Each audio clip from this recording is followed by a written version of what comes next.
Alright, this is the other belt. It says it is a Husqvarna genuine part. Drive belt, 1309.69. And what I'm going to do is, to keep it simple, is I'm going to save this little cardboard thing. Let me look at it here to make sure it's about the same size. Oh yeah, oh yeah, that's matching up good. Okay, now we're going to put the new one on. Alright, where do you start? What am I going to do? Well, I'll tell you exactly what I'm going to do. I'm going to start exactly where I left off, and I'm going to thread it back over that PTO, over the wiring harness that's connected to that drive cog, and then feed it back. This is the front, and feed it back through these pulleys, and then reassemble the locking mechanism, the little locking rod that goes on the PTO or this drive cog, and then reassemble the wiring harness. And I mean, it's really an easy job. So far, the only thing I've done is I've took a 14mm screw off and unplugged the wiring harness. Wow. And removed the deck. Hey, one thing you need to know is that when you ever jack up a tractor like this, always use your safety jacks. You would never be able to get one of these off of you, as big as it is. I got safety jacks in the back and a safety jack in the front. Got it up on blocks and up on wood. Okay. Alrighty. I'm going to pause it and try to get the belt on the front pulley. Now you got to think. There is a right way and a wrong way, the way the belt's supposed to be turned. It's tapered to the inside. Of course, that goes on the pulleys. This is flat on the outside. It would be the outside, this would be the inside. That's pretty much common sense. Pretty much. So right here where the drive pinion or the stern pinion is, I am going to run the belt right up by this pulley and start it that way, because that's the way I pulled it out. I'm going to try to keep it simple. I'll pause the camera while I give that a shot. Probably take me just a minute. Alright, I ran the belt on the left hand side of the steering column by this pulley. This is going toward the front. And I ran it through, and now I'm just dropping it down over the PTO, and slipping it around, making it look so pretty. It's so easy. Oh, look at that. There's the wiring harness that I had to undo. We know exactly where that goes back when we get done. There's nothing complicated about it. There's no reason why you should pay somebody $150 to do this for you.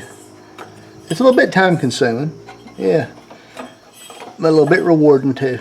Okay, now I got to get the belt on the wheel past the guide. Now remember, this guide moved a little bit. Hear it? So I'm going to be able to get it on pretty easy. Alright, I'm going to pause it. Okay, it's apparently a little bit more difficult. This only moves like an 1/8 of an inch, and of course this thing's at least, 3/8, ½ inch wide. So I'm going to take a screwdriver and push it up in there a little bit. Try not to damage the belt. Not to damage the belt. And I can't do it with one hand, so I'm going to pause the camera. Alright, after about 5 minutes of fooling with it, I figured it out. Where the guide is loose on this side. Let me show you. I got a light, handy light. There we go. Alright, that guide moves so you can get the belt through. Then all you have to do is you're not going to slide it up past the other side of the guide arm. There's just no way. It's too tight. So what you do is just kind of make the pulley, this thing, a simple machine. Right here's the belt. Grab this side of the belt and pull it and kind of feed it with your fingers, and it'll fall right on if you pull it like this. It's a little bit tough because you're going to be you're also going to be pulling, you know, the piston or the engine. Be careful and, you know, don't pull your lawnmower off its blocks. But that was easy. I bet I can do the rest with one hand. Okay, now I know, make sure I got this set up right here. Okay. Alright. Alright, this side. Okay. Alrighty.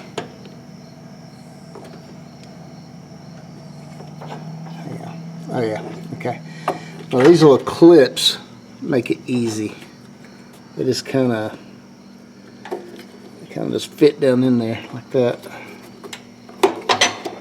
Well, I'm videoing doing it with one hand. Come on, people. How hard does it get?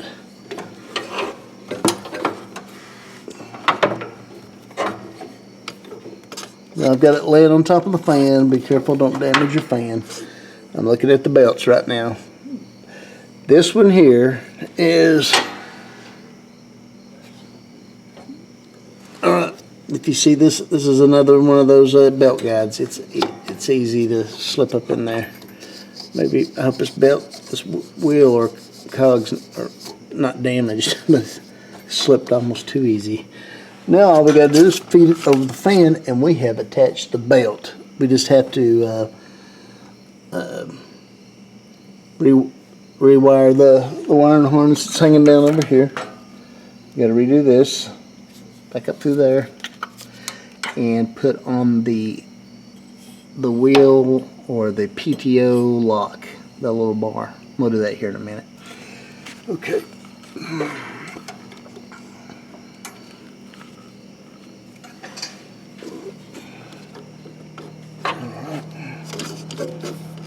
Again, I'm doing this with one hand, people.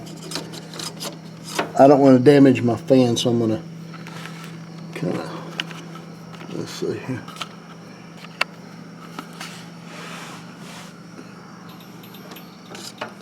I'm just going to put it under part of the fan right here.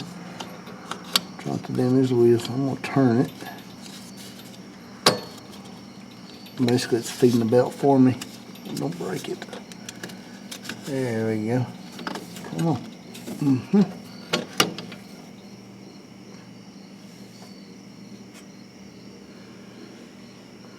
I think it's on.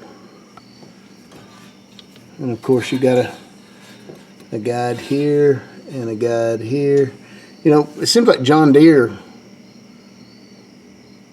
you know, creates more belt tension.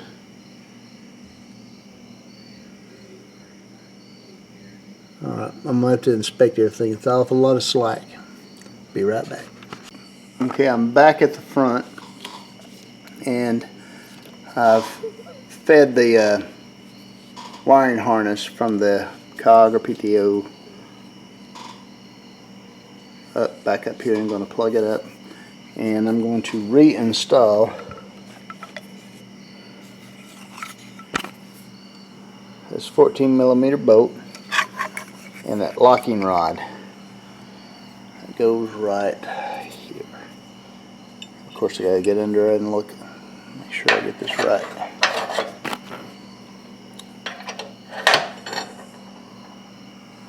And that's where it's going to screw in. So now I'm going to get under with a light and look for the place where that's set down in the PTO or the cog. Alright, I'm putting the locking rod back in, And if you look straight ahead, center screen right in there, you can see where it just kind of set down in there. And that's all it's going to do is keep that assembly from moving. I'm going to put the bolt in right here, and I'll be done with that part. Alright, I got it on, and it's seated right here, so that's good. Tightened it up, and I've also connected the wiring harness. If you notice, it's hanging down. We don't want that. We want to get as much of that slack up, or a little bit of it, and we need a new tie, and we'll tie it up here just to secure it, because we don't want that getting caught on anything. And for right now, that's pretty much putting a dry belt on. Husqvarna YTH 24V54 XLS. I hope I kind of made this video because if I messed up, I could go back and look and see what I did wrong. It's my first time putting a dry belt on this particular mower. Not much experience, not a small engine mechanic at all. Just want to do the work myself and not pay somebody else to do it for me. Alright, thumbs up to you guys out there that's trying to do it yourself. DIY all the way, baby. Peace out. Keep the faith. Marcus out.